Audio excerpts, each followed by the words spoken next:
So we're eager to visit with you today. We want to help you to understand that the laws of physics that you understand, like the law of gravity, which is consistent, you don't have to go to a school about gravity.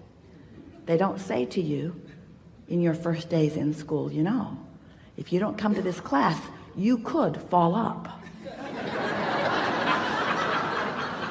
Many children are missing because the law is consistent. It works the same for everyone, and you learn to utilize the law to your advantage. And the law of attraction is such a law. It is utterly consistent. It never makes an exception, and it never makes a mistake. So you have to figure out how to work within the laws of the universe. We cannot talk about the law of attraction without introducing to the subject momentum, because law of attraction is the reason that momentum exists.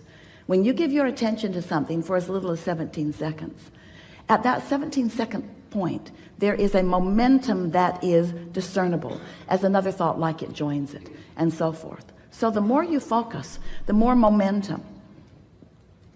But the most important thing to understand about the way momentum works is that when you are sleeping, you have a reprieve of the momentum. In other words, your beliefs are in suspension while you sleep, which means the momentum of them, the law of attraction momentum of them, is slow to non-existent depending upon how well you are sleeping.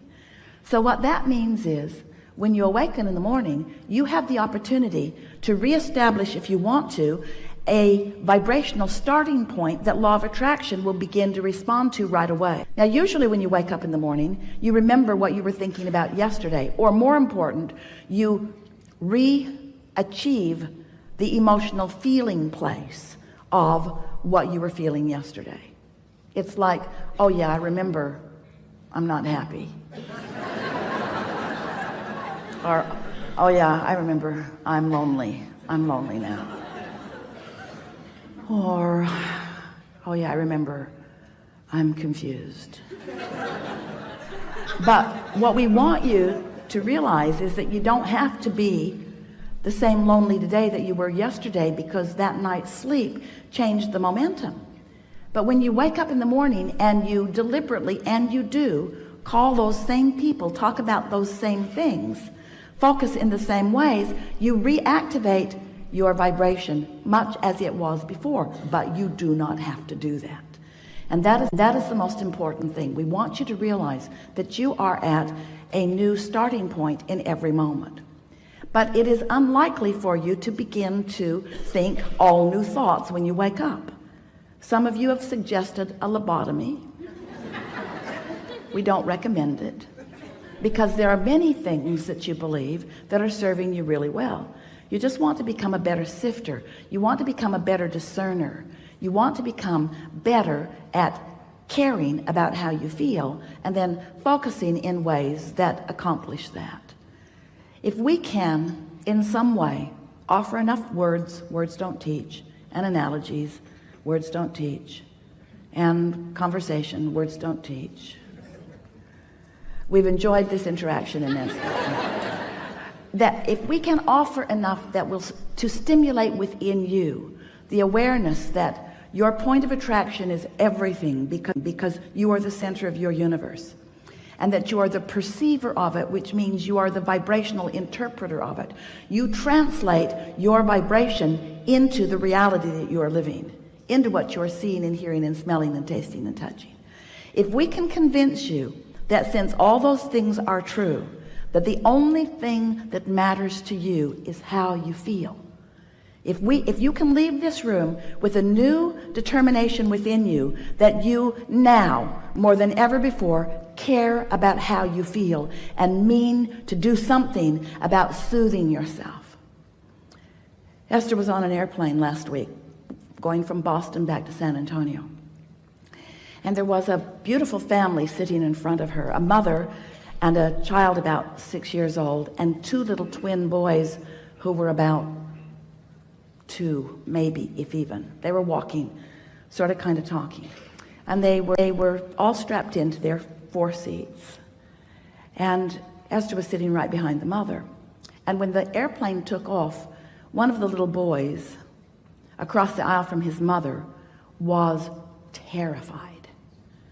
It was probably his first flight, and the roar of the engine, the sound of the machine, the feeling of it on the runway, he was hysterical. And he wasn't spoiled, he was hysterical. He was frightened. It was a new experience, and the power of the airplane scared him. His mother and the flight attendants looking right at his mother like, do not get out of your seat. Do not get out of your seat. And Esther is thinking, if I were that mother, I would be out of my seat now. So the airplane got in the air, and once it was stable, long after Esther thought it was stable, the flight attendant gave her the knowing nod, like, now that your child is out of oxygen. So now mother moved over into his seat and held him tight in her arms, just tight in her arms, kissing the back of his head and holding him tight in her arms. And gradually he settled down back into his knowing that all was well. And Esther watched that, and she said to her friend sitting next to her, I want to do that with everyone on the planet. I want them to sit on my lap, and I want to hold them in my arms, and I want to say, it's okay. It's okay. Everything's okay. Everything's okay. Everything's okay. She wants to do it to herself. She wants to soothe herself of attraction that allows her what she wants and deserves. She wants you to be soothed into a point of attraction that allows you what you want and deserve, because that is the only missing factor. How you feel. If you're terrified, if you're angry, if you're resentful, if you're depressed, if you're aggravated, if you're overwhelmed, those negative emotions are you beating up on you. Now it doesn't feel like that to you. It feels like somebody else is doing it. Esther was pretty mad for a minute at the flight attendant who was just doing her job.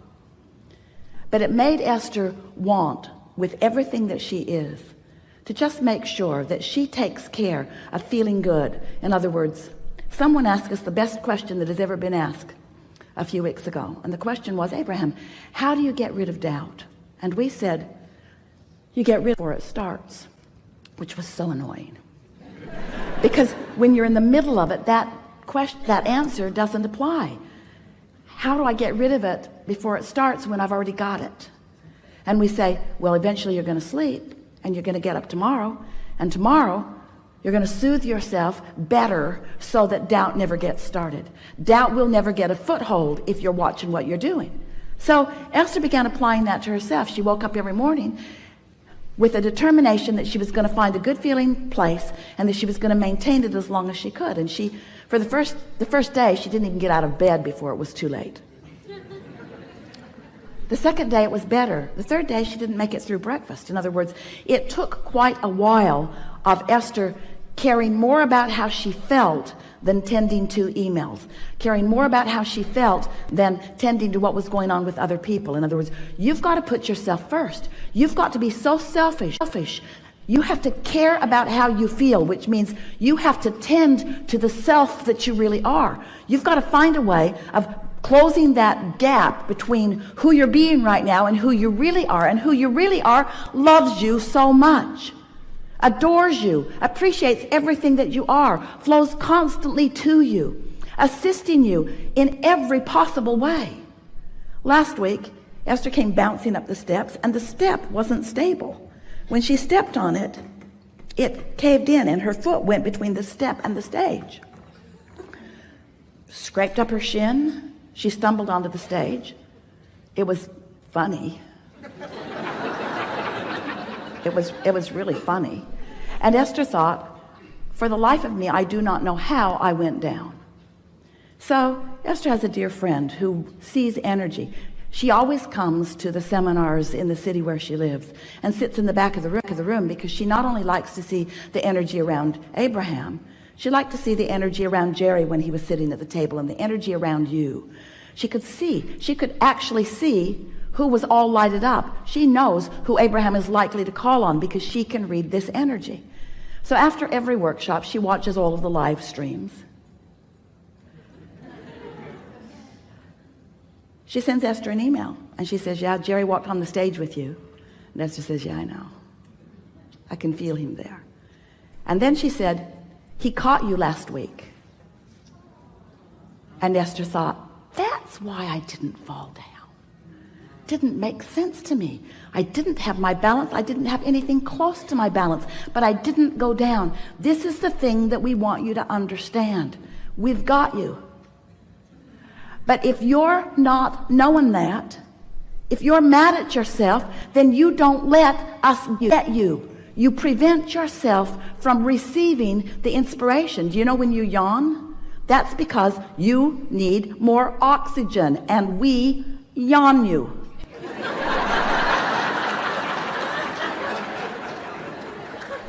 All of you are receivers, you see. How often are you in traffic and you know to do something that prevents something that... How many things do you prevent that you don't even know you prevent? So many, because you're receiving constant impulses. You are so blessed. You are so tended to. We are so aware of you, and you are so in your own way so much of the time as you're complaining about this and worrying about that. Watching CNN. So we want you to know that you are the focal point of so much awareness, and that when you ask for something, we all know it, and we see clearly the path for you to move from where you are to where you want to be. And you know what? You want it to be a direct path. We don't. We want you to have fun along the way to the path. We want you to pick up more things along your physical trail along the path. We want you to gain more clarity along the path. We want you to continue to feel your vortex full of more things that you want along the path. Because you know why? It's a very long path. You know why? It's a path of eternity. So you keep being in such a hurry to get over there. I really want to be over there. I'm not happy over here. Then you're not ever going to get over there. Can't get over there. Can't get there from here. If you're unhappy over here about what's over there that you don't have over here, you can't get over there. So what we want you to understand is that it's never about getting over there. It's about preparing over here so that over there can come over here where you are. Did you get that? Because this is about law of attraction. This isn't about law of assertion. It's not law of getting things done. It's not of proving worthiness.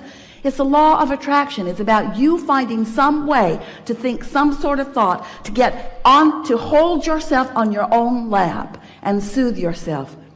I am a good person, and I am doing well, and all is really well, and it's getting better, and I am figuring this out, and things are going my way, and I'm getting clearer every day, and I'm having fun in the process of doing this, and I'm understanding the creative process, and I know that this is a universe based upon attraction, and I know about vibration, and I know what I'm doing with vibration.